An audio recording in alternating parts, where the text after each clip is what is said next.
तो सबसे पहले बात पश्चिम बंगाल की। पश्चिम बंगाल में चुनावी शोर थम गया है। प्रचार के आखिरी दिन बीजेपी ने अपनी पूरी ताकत झोंक दी।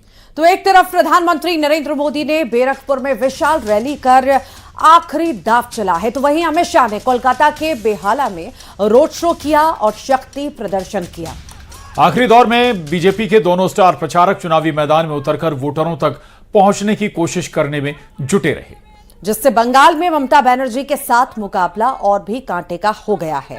बैरकपुर में पीएम मोदी ने हुंकार भरी कि बंगाल में बदलाव होने जा रहा है और पहले चरण में बंगाल के लोगों ने परिवर्तन की नींव रख दी है और अब दूसरे चरण में भी बंगाल के वोटर बीजेपी पर ही भरोसा जताएंगे और बंगाल को टीएमसी से आजादी मिलेगी, ये कहना है बीजेपी का और दावा भी है। तो ये चार तस्वीरें आपके टीवी स्क्रीन पर। प्रधानमंत्री नरेंद्र मोदी, गृहमंत्री अमित शाह का रोड शो। आखिरी समय में पूरी ताकत झोंकी बीजेपी ने और टीएमसी ने।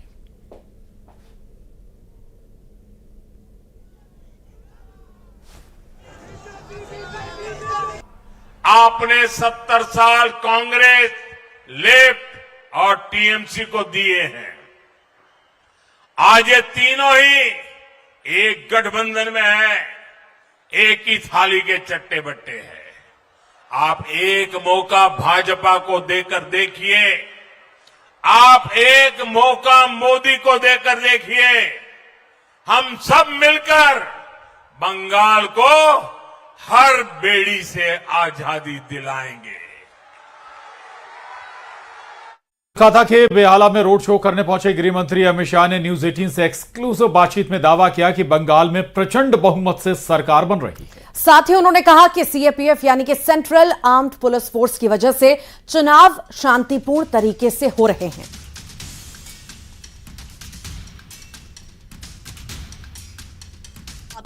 पश्चिम बंगाल विधानसभा चुनाव के मद्देनजर आखिरी दिन गृहमंत्री अमित शाह चुनाव प्रचार मैदान में हैं और हम यहां पर इनसे बात करते हैं गृहमंत्री अमित शाह से।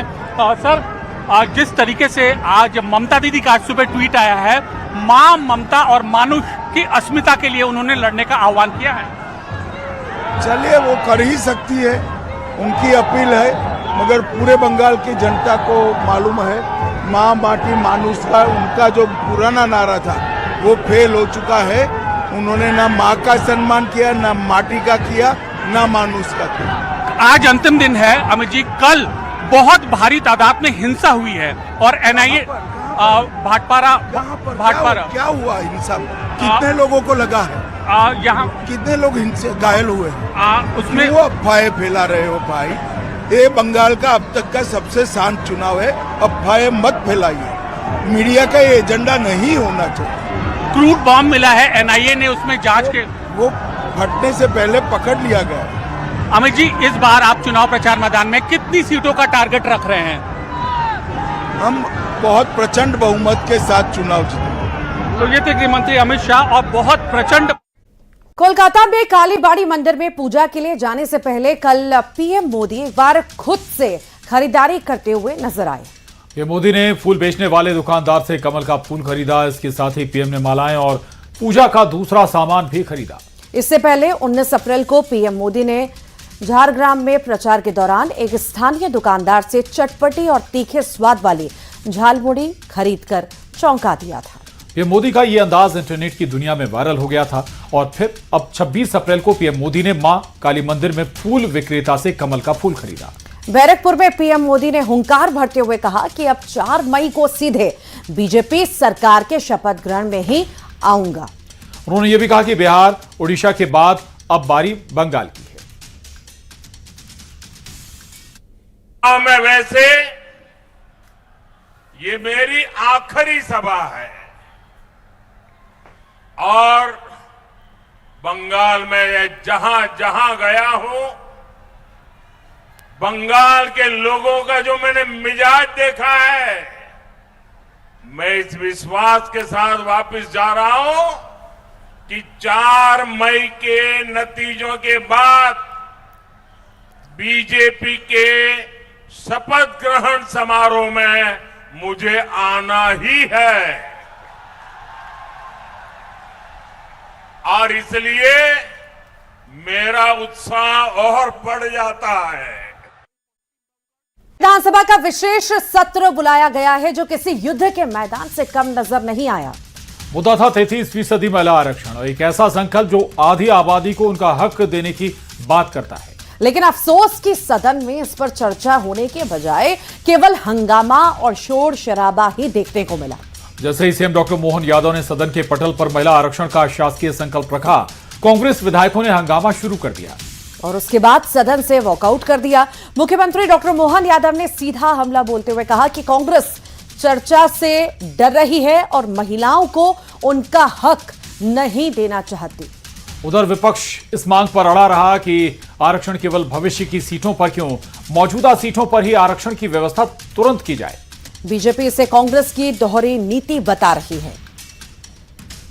मोदी जी के बहुत ही सत प्रयास, जिसमें इस देश की आधी आबादी महिलाओं को आर्थिक, सामाजिक और राजनीतिक रूप से सशक्त करने का एक बहुत अच्छा प्रयास था, उसमें टंगड़ी अड़ाने का काम किया। महिला आरक्षण के माध्यम से महिलाओं को राजनीतिक रूप से और लोकसभा और विधानसभा में बड़ा प्रतिनिधित्व मिलने था, परंतु कांग्रेस और विपक्ष के नेता हर समय महिला विरोधी काम करते हैं। जो दिल्ली में चर्चा हुई लोकसभा में, भारतीय जनता पार्टी हमेशा जैसे 2047 का एक बार बार संख्या जप रही है, सपने दिखानों की बात करती है। 543 सीटें वर्तमान में लोकसभा में है, 230 सीटें मध्य प्रदेश में विधानसभा में। वर्तमान सीटों पर आरक्षण क्यों नहीं? परिसीमन, जनगणना अपनी जगह, उसको आप क्यों जोड़ रहे हो महिला आरक्षण से? अगर महिलाओं की आप सम्मान की बात करते, नारी वंदन की बात करते, तो तत्काल 33% आरक्षण को लेके हमारी रणनीति है और इसी को लेके हमने अशासकीय संकल्प लगाया है। और इसी बीच बड़ी खबर भोपाल से है। फूल सिंह बरैया ने विवादित बयान दिया है। महिलाओं को लेकर उन्होंने बड़ा बयान दिया। कहा सदन में सत्ता पक्ष के सदस्यों का इस दौरान हंगामा भी देखने को मिला है और विवादित बयान को कार्रवाई से हटाया भी गया है। तो ये बड़ी खबर भोपाल से। फूल सिंह बरैया का विवादित बयान, सदन में महिलाओं को लेकर उन्होंने विवादित बयान दिया है। सदन में सत्ता पक्ष के सदस्यों ने हंगामा भी किया इस बयान पर और अब बताया जा रहा है कि फूल सिंह बरैया के विवादित बयान को कार्यवाही से हटाया भी गया है। तो ऐसा पहली बात नहीं है कि बरैया साहब कोई विवादित बयान दे। हमेशा ही जब भी कुछ बोलते हैं तो विवादित ही बोलते हैं। और इसी बीच एक और बयान इनका जो आया है, ज्यादा जानकारी भी लेंगे। सहयोगी रमाकांत हमारे साथ जुड़ गए हैं। रमाकांत, फूल सिंह बरैया का बयान आखिर बयान है क्या जिसपे बवाल मचा हुआ है?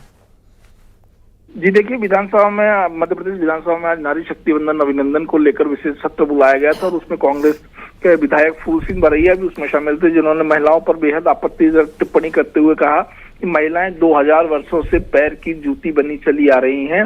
और इनके बयान के बाद सदन में काफी हंगामा हुआ। फूल सिंह बरैया के बयान को हालांकि विधानसभा की कार्यवाही से विलोपित कर दिया गया है, लेकिन बयान काफी आपत्तिजनक था, जिस पर महिला सदस्यों ने भी तमाम नारेबाजी की।